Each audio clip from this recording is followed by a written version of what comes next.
When you type a prompt into an AI interface, the experience feels entirely weightless and instantaneous.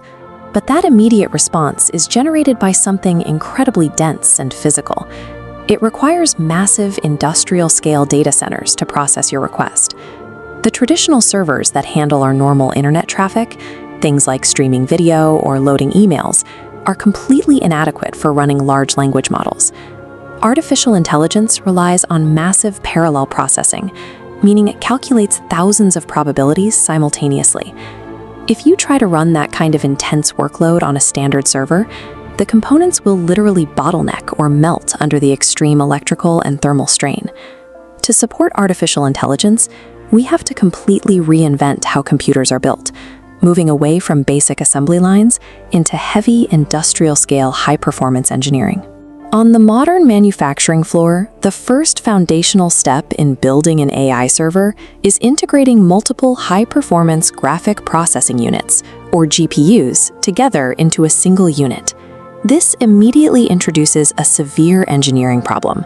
You must route thousands of watts of raw electricity into a tiny surface area of silicon. The manufacturing precision required here is measured in micrometers. Robotic arms must seat these components so they make perfect electrical contact, because even a microscopic misalignment will short-circuit the fragile chips. To handle this, the GPUs are mounted to a baseboard.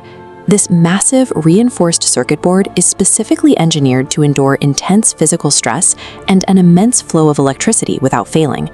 Overcoming this electrical bottleneck requires manufacturing to shift away from snapping together standard consumer electronics and instead execute high-voltage power engineering. Pushing massive electricity into a small space creates a dangerous byproduct: extreme thermal waste. Without immediate intervention, that heat will incinerate the server. In standard manufacturing, fans blow air across the chips to keep them cool.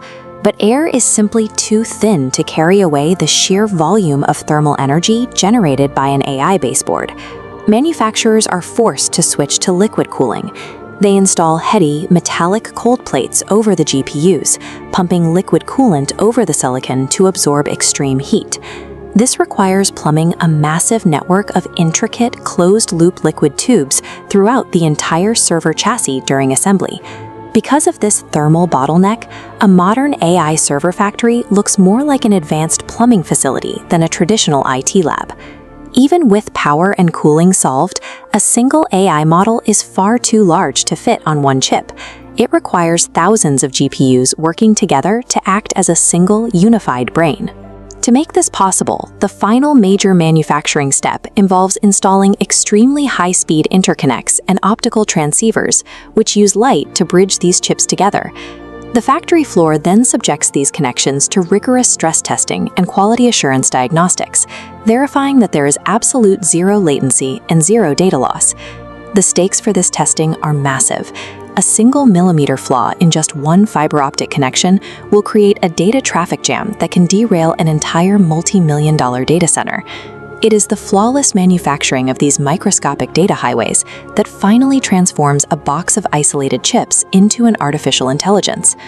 The final result rolling off the assembly line is a multi-ton, liquid-cooled, fully tested AI server rack, a masterpiece of extreme engineering. This dual-axis chart compares the exponential growth of AI models against the slower, linear growth of physical manufacturing capacity. Where these lines intersect, the relentless laws of physics, managing power and thermal limits, create a hard ceiling that flattens software growth. As developers design larger and more complex AI models, they will inevitably hit this ceiling. The next great leap in intelligence will require another total physical revolution on the factory floor. Right now, the absolute limits of artificial intelligence are entirely bound by the physical limits of our factories.